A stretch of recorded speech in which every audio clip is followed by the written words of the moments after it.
Hello! We know that some verbs are followed by particular structures. For example, after some verbs we should use only gerund and after others only infinitive. In this lesson we will have a look at some of the most common ones. We use gerund with verbs such as enjoy, avoid, imagine, consider, finish, miss, practice, involve, carry on, or suggest. To make them easier to remember, we can find the pattern almost in all of them of simultaneous activity. For example, enjoy swimming, imagine driving a car, or practice doing exercise. But some of them don't follow this rule, so we just have to remember them. For example, the job involves working in the evenings. Verb plus infinitive is used for verbs such as want, seem, offer, decide, hope, afford, agree, arrange, promise, refuse, or manage. Almost all of them are verbs about future plans. These words mean that you intend this activity in the future, want to open the shop, decide to enter the university, or promise not to tell anyone. In the sentence it looks like this: he offered to give me a lift into town.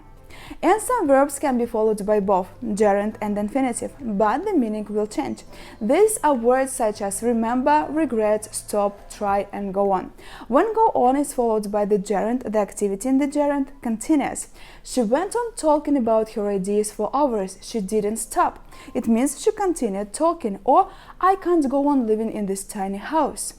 But when go on is followed by the infinitive, one action finishes and another action starts. This is often the next stage in the process. After talking about her ideas, she went on to tell a plan. It means she changed the activity. Or after finishing his novel, he went on to direct a couple of them. This action also happened after another one. All these words should be familiar to you, so you will find the useful information with the meaning of these words under the video. Also, some verbs can use the pattern verb plus object and plus infinitive with to. For example, persuade, convince, encourage, allow, or advise. For example, I encouraged her to work as hard as she could. Or please convince him to take these pills. Some verbs have the pattern verb plus object plus ing or verb plus object plus infinitive without to, and usually the meaning changes in this case. These are verbs such as see, hear, and notice. So the pattern verb plus object plus ing generally implies we see or hear an activity or an action in progress. For example, I noticed you washing your car earlier.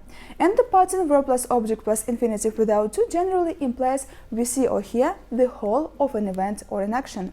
For example, I heard you slam the door 3 times.